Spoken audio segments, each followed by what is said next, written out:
In 2011, Google, a company that dominates almost every corner of the internet, launched what it called a Facebook killer. Armed with a billion-dollar war chest and features like circles and hangouts, Google Plus was supposed to reshape how we share online. Instead, it became Silicon Valley's most expensive ghost town. How did a tech giant's answer to Facebook turn into Google's biggest social mistake? This story starts with panic at Google headquarters and a bet that would backfire in ways few could imagine. In the spring of 2011, inside Google's Mountain View headquarters, the mood was anything but confident. Facebook was on a tear, passing 750 million users and pulling more of the world's conversations, photos, and daily life into its orbit. For Google's leadership, this wasn't just about social networking.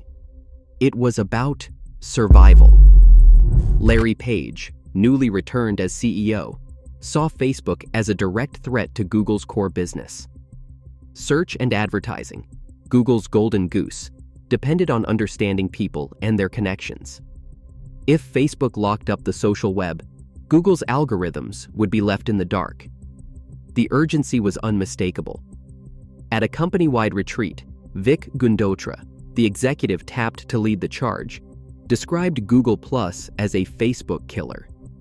Page went even further, tying 25% of every employee's annual bonus to the company's success in social. For Google, this was a rare top-down mandate. Urs Holzla, a founding engineer, warned that failing to act decisively could mean Google would become irrelevant in the next era of the internet. Resources flooded in. Engineering teams were pulled from other high-profile projects and reassigned to social. The budget soared past $500 million in just a few years. Designers, product managers, and marketers were told that Google Plus wasn't just another product. It was the company's future. Teams worked under a cloud of pressure, with deadlines measured in weeks, not months. The message was clear: beat Facebook, or risk losing everything that made Google powerful. The fear wasn't unfounded. Facebook had just rolled out its Open Graph, a move that threatened to wall off vast amounts of data from Google's crawlers. Advertisers were starting to shift budgets, drawn by Facebook's ability to target real people, not just search terms. At Google, the old playbook, build something clever and let users flock to it, suddenly seemed out of date. Hold on a minute. If you're enjoying what you see so far, I hope you'll consider subscribing. It helps me preserve the history of these untold tech stories. Now, let's continue. The stakes were existential. Amid this climate, Google Plus was born. The project wasn't just about building a better social network. It was about proving that Google could adapt, that it could still move fast and outsmart the competition. The executive team demanded a product that would not only match Facebook's features, but leapfrog them. Every week brought new meetings, new prototypes, and new metrics to chase. The pressure cooker atmosphere drove some of Google's best minds to work late into the night, racing to meet deadlines that seemed to slip further away with every new Facebook announcement. From the outside, Google looked invincible. But inside, the fear of missing the next big wave was real. The company that once changed the world with PageRank was now fighting to keep pace. Google Plus wasn't just a product launch. It was a bet on the company's very relevance in the social era. And it was a bet made in a state of near panic, with billions of dollars and the future of Google on the line. Google Plus arrived in June 2011 with a promise to reinvent how people connected online. The platform's flagship feature, Circles, let users sort contacts into custom groups: friends, family, coworkers, or any label you wanted. This design aimed to give people more control over what they shared and with whom, a sharp contrast to Facebook's single, sprawling friend list. In practice, Circles required users to manually drag and drop contacts into each group. For a handful of power users, this level of privacy felt empowering. For most, it was tedious and confusing. The average user didn't want to spend time organizing their social life like a spreadsheet. Hangouts, another launch feature, pushed boundaries in a different direction. While Facebook's video chat was one-on-one, Hangouts allowed up to 10 people to join a group video call, free, with no extra software. This was a leap for 2011, long before group video became routine. Early adopters, especially tech enthusiasts and remote teams, used Hangouts to collaborate and socialize in ways Facebook couldn't match. But Hangouts was a room that filled up only when people had a reason to meet. Most users dropped in for a call, then disappeared, leaving the core network quiet. Sparks, also available at launch, was Google's answer to the endless scroll of Facebook's newsfeed. Users could pick topics, photography, sports, science, and get a stream of recommended articles and videos. The idea was to help people discover new interests and share them with their circles. But Sparks never caught on. The recommendations felt generic, and few users made it part of their routine. Within a year, the feature faded away, quietly removed from the platform with little fanfare. Over time, Google Plus tried to find its identity through new features. In December 2012, Communities launched, giving users a way to gather around shared interests. For a while, Communities became a bright spot. Photographers, Android developers, and science bloggers found lively discussion and feedback that was hard to match elsewhere. In May 2015, Collections arrived, letting users organize their posts by topic, much like Pinterest boards. Collections attracted hobbyists and curators, but by then, the larger audience had already moved on. Despite these innovations, Google Plus struggled to attract the mainstream. Circles promised privacy, but demanded effort. Hangouts was ahead of its time, but too disconnected from daily sharing. Sparks never gained traction. Even Communities and Collections, which found pockets of real engagement, couldn't overcome the sense that Google Plus was a platform searching for a purpose. The features worked well in isolation, but together, they failed to create a network people wanted to visit every day. As the months passed, the gap between Google's technical ambition and user adoption only grew wider. Inside Google, the stakes for Google Plus weren't just high, they were personal. Larry Page, back in the CEO seat, sent a memo that caught the entire company off guard. 25% of every employee's annual bonus now depended on the success of Google's social strategy. This wasn't limited to the engineers or product managers working on Google+. It applied to everyone, from the search team to Android, from advertising to infrastructure. The message was unmistakable. Social wasn't just another project, it was Google's future, and everyone's paycheck was on the line. Vic Gundotra, the executive chosen to lead this charge, carried the mandate like a banner. He spoke of Google Plus not as a standalone product, but as a social layer that would tie together all of Google's services. Gundotra's vision reached far beyond building a Facebook rival. He wanted a unified identity across search, Gmail, photos, and beyond. A seamless web where users' lives and data flowed effortlessly through Google's hands. This vision, ambitious as it was, demanded speed and scale that Google had never attempted before. Under this pressure, teams scrambled to deliver features and hit growth targets. Performance reviews, promotions, and even job security felt tied to metrics that changed week by week. Some managers, eager to protect their teams and bonuses, began gaming the numbers, counting any interaction with a Google service as Google Plus engagement. The bonus policy, meant to spark urgency, instead fueled a scramble for appearances over substance. Inside the company, Gundotra's relentless drive and Page's bonus memo created an environment where nobody could afford to question the direction, even as doubts grew about whether users actually wanted what Google was building. Google's next move was to make Google Plus look like a runaway success, at least on paper. Instead of waiting for people to join, Google started creating a Google Plus profile for anyone signing up for Gmail. The process was seamless, almost invisible. New users clicked through a few prompts and suddenly had a social profile, whether they wanted it or not. This tactic ballooned the numbers. By 2013, Google announced hundreds of millions of Google Plus accounts. But behind those figures was a sleight of hand. Most people never posted a photo, never joined a community, never even visited their own profile. For Google's internal dashboards, it didn't matter. If someone logged into Gmail, watched a YouTube video while signed in, or hovered over a Google Plus share button, it counted as engagement. Even a fleeting interaction, a single click or a background page load, could be tallied as activity. Publicly, Google boasted about active users and engagement, but the definitions kept shifting. Industry analysts and third-party trackers saw a different story.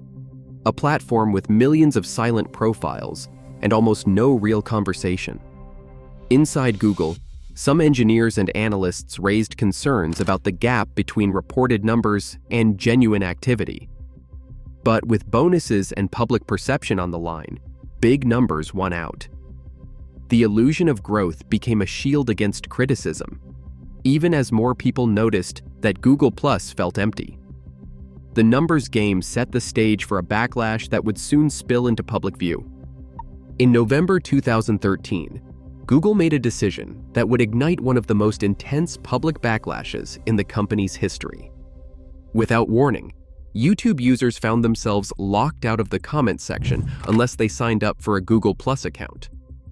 For millions, a routine part of internet life became a bureaucratic wall. The outrage was immediate and everywhere. YouTube's comment threads filled with protests. Petitions calling for a reversal gathered hundreds of thousands of signatures in days. Journalists, creators, and longtime users called it a betrayal of YouTube's wild open culture. The anger was not just loud, it was personal. Jawed Karim, co-founder of YouTube and the first person ever to upload a video to the platform, returned to his original video, Me at the Zoo, and left a message that captured the mood of the moment. Why the F do I need a Google Plus account to comment on a video? That single line spread like wildfire, quoted in headlines and shared across social media. It became the rallying cry for everyone who felt Google was trampling on YouTube's identity to serve its own agenda. Inside Google, the tension was just as sharp. Susan Wojcicki, head of YouTube, saw her team blindsided by a policy they had little say in. Engineers and product managers watched as user engagement dropped and spam soared. The Google Plus social team, led by Vic Gundotra, insisted the integration was necessary to boost engagement numbers, metrics that had become a company obsession. But to the YouTube team, it felt like a hostile takeover. Arguments spilled out in war room meetings. Some warned that forcing Google Plus onto users would backfire, alienating the very community that made YouTube valuable in the first place. The warnings were ignored. The numbers told a brutal story. Within weeks, YouTube's comment system was swamped with spam and bot posts, as the new system proved easy to exploit. Real users, frustrated by the extra steps and privacy concerns, stopped commenting altogether or abandoned the platform's social features. The backlash made headlines around the world, with tech columnists slamming Google for arrogance and tone deafness. The company tried to patch the new system, but the damage was done. The forced marriage of Google Plus and YouTube had united the internet in anger. For Google, the episode revealed just how far it had drifted from the users it claimed to serve. The decision to force Google Plus onto YouTube was meant to save a struggling platform. Instead, it sparked a revolt. The anger wasn't just about a product. It was about trust, identity, and the feeling that a tech giant had crossed a line. The fallout would haunt Google Plus for the rest of its short life, and the scars on YouTube's culture would linger long after the integration was finally undone. Bradley Horowitz stepped into the leadership role just as the reality of Google Plus's decline became impossible to ignore. The grand social experiment that once commanded thousands of engineers and a $500 million budget was unraveling, feature by feature. Inside Google, the talk shifted from growth to survival. Horowitz, a longtime product executive, made a series of decisions that would dismantle the platform's core. The first move was to give Hangouts and Photos their independence. Hangouts, once a flagship of Google+, became a standalone messaging and video app. Google Photos launched in May 2015, offering unlimited photo storage and powerful search, quickly outpacing its social origins.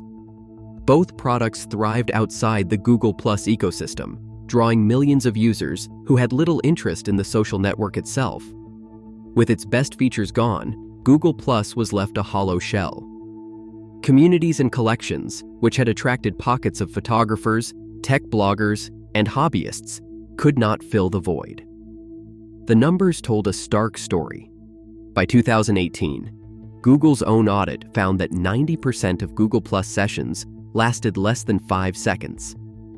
For most users, Google+ was a detour on the way to somewhere else. Then came the breach. In March 2018, Google discovered a software bug that had exposed the private data of up to 500,000 Google+ users.